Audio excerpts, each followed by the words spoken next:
সেই সাদা শয়তানকে এই কুমিল্লার টাউন হল মাঠ থেকে বলে দিতে চাই, এই বাংলাদেশের মাটিতে যদি রাজনীতি করতে হয়, মহান মুক্তিযুদ্ধকে ধারণ করে রাজনীতি করতে হবে। ফ্যাসিস্ট হাসিনা মুক্তিযুদ্ধকে তার নিজের সম্পত্তিতে রূপান্তরিত করেছিল, ইতিহাস বিকৃত করেছিল। কিন্তু আমরা গতকালকেও দেখতে পেলাম একজন সাদা শয়তান যারা 1971 সালের মহান মুক্তিযুদ্ধে রাজাকারের ভূমিকায় ছিল, তারা আবারও বাংলাদেশের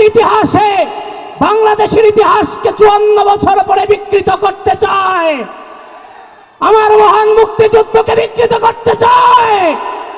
সেই সাদা শয়তানকে এই কুমিল্লার টাউন হল মাঠ থেকে বলে দিতে চাই, এই বাংলাদেশের মাটিতে যদি রাজনীতি করতে হয়, মহান মুক্তিযুদ্ধকে ধারণ করে রাজনীতি করতে হবে।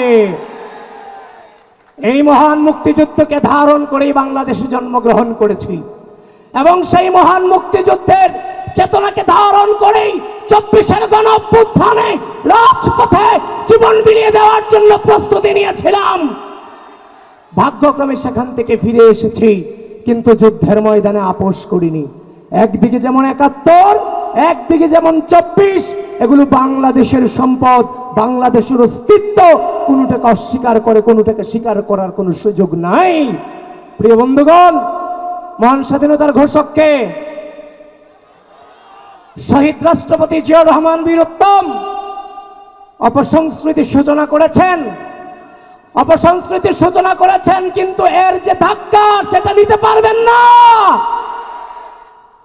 আমরা তো আপনাদেরকে কিছু বলিনি, জুলাইয়ের পর ধৈর্য ধারণ করেছি। জনাব তারেক রহমানকে নিয়ে নোংরা স্লোগান এই ঢাকা বিশ্ববিদ্যালয়ের মাটি থেকে শিবিরের সন্ত্রাসীরা সূচনা করেছে সর্বপ্রথম জুলাইয়ের পরে।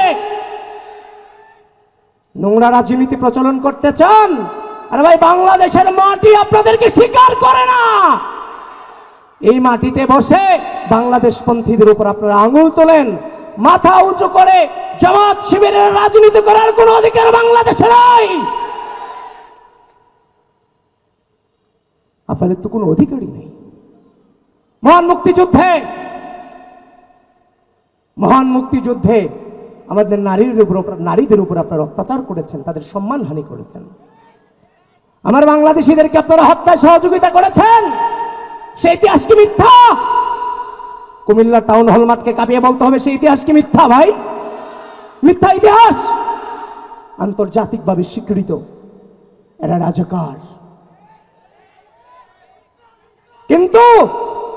কিন্তু আমরা ধৈর্য ধারণ করেছিলাম। আমরা চিন্তা করেছিলাম হয়তো সুস্থ রাজনৈতিক সংস্কৃতি প্রচলনে আপনারা ভূমিকা রাখবেন, কিন্তু আপনারা সেই নোংরামের সূচনা করেছেন। শেষ আপনাদেরকে দেখতে হবে। বন্ধুগণ, গত দুদিন আগে জামায়াতের আমিরের টুইটার অ্যাকাউন্ট থেকে আমার কর্মজীবী নারীদেরকে পতিতার সাথে তুলনা করা হয়েছে।